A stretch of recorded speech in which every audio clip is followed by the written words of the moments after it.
The show where there are no penalties, nothing is offside, and everything is fair game. This is The Gloves Are Off.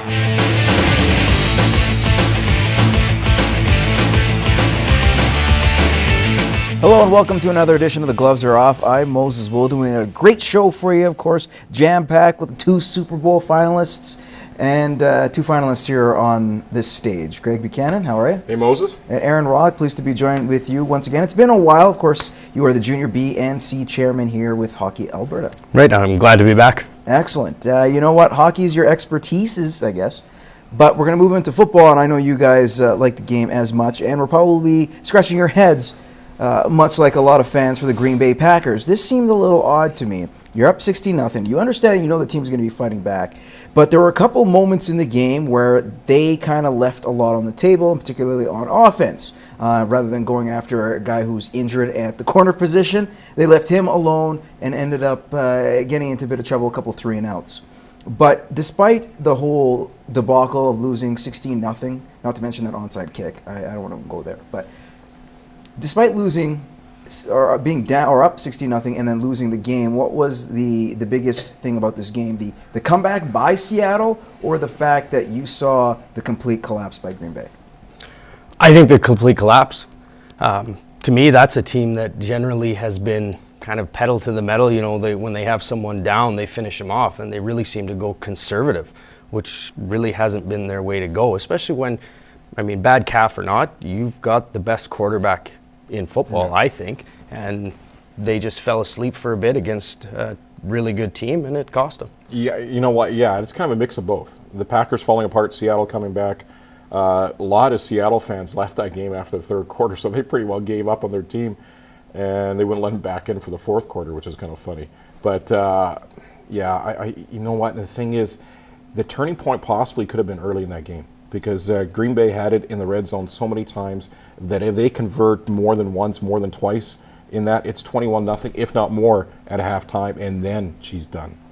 Okay, well then what was the big mistake? You say that, but what about not going after Richard Sherman like I just mentioned? Yeah. Or even, I forget who the kicker is at the time, or at least on the onside kick, where you had a guy like Cobb who's just waiting there, a couple of guys, or Jordy Nelson just waiting there, easily could have taken the ball and would end the game, ended up giving more life to Seattle. They you know what, and credit to Seattle coming back, but also when you have that stadium as loud as it is, the fans are pretty well dead for a lot of that game, and they come alive in that fourth quarter, and it's a fishbowl that you're in, and it's so loud, and it's sometimes when things go against you, they start snowballing, and that's what happened to Green Bay. They start snowballing mistake after mistake after mistake. Next thing you know, Seattle is going overtime and they win it. Yeah, I think Greg's exactly right. You had guys that just felt that they needed to do something to help bring the momentum back, and it's everybody trying to do too much, and I think we saw that on the onside kick where guys forgot their own jobs, and by the time they, you know, hopefully they realized what was going on, well, it was too late. We're in overtime and it's over. Okay, that game, it came down to a thrilling finish. However, the other championship game was a complete lopsided win for New England. However, it surfaced last night that perhaps they deflated some of the game balls. Deflategate is what they're calling it. Did this have any effect on the game whatsoever, even though that each team gets their own set of balls? It sure looked to me like Brady didn't have a problem throwing the ball. Didn't really seem like Luck did, other than the fact that he couldn't find any of his receivers. So everybody's playing with the same pressure in the ball, and I mean, they just got a beat down. Don't you think through all this, and I've seen the stories, don't you think the referees would notice? Because they're the ones holding the ball, they're the ones grabbing the ball, they're the ones putting the ball on the field. If there's any kind of questions regarding those footballs, wouldn't the officials know right away as feeling that ball if it's deflated or not? You give a lot of credit to Belichick, but geez, I don't know if he's that wacky to do something like that. Do you guys think, though, because this is a team that has been caught cheating before with Spygate, yeah. Could they not have done something with the ball a little bit? I'm not saying they're 100% responsible, or that they are guilty. Yeah. But I'm just saying, Yeah, well, this is the New England Patriots. They've done a little sneaky things before. Yeah. At the head of junior B hockey here in Alberta, you have to cover your ears when I say this, but if you're not cheating, you're not trying. And I know, I'm not saying running the Bandits. I've cheated a few times, but let's just say we've tried. Let's say you've pushed the envelope. Yeah, a few we've times. pushed the envelope a few times, and I got a phone call from Mr. Rollick a few times. But I think more than anything, if you're not cheating within reason, you're not trying. Okay, now I'm going to combine the two, the whole deflate gate, and Marshawn Lynch. One of his touchdowns he made an obscene gesture with his crotch.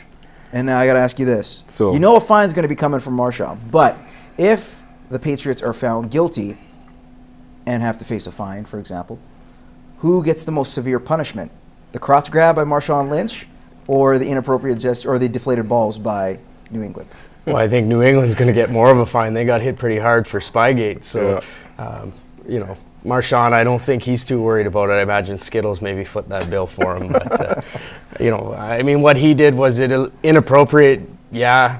Was it pretty funny at the time?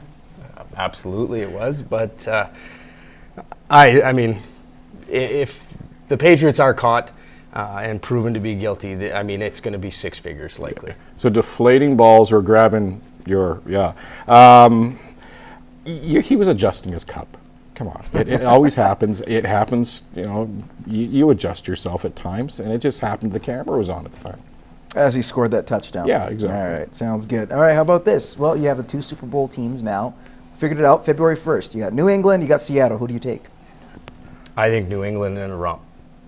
Really? You give no respect to that offense in the way Russell Wilson even came back? Lynch is going to have to go absolutely wild, but I don't think Richard Sherman and the Legion of Boom and all them aside, they don't have anybody that can stop Gronk. When he decides to go down the middle and across the middle of the field, they don't have anybody big enough to keep up with him. I think he's going to go off, and this is a guy that has something to prove after his last Super Bowl with the bad ankle when he tried to come back and essentially play on one leg. A healthy Tom Brady, I think offensively they're just going to be too much. Yeah, Sherman is almost doubtful for, as much as he says he's going to be good to go. I think he's a long shot at best. You take him out of their defense.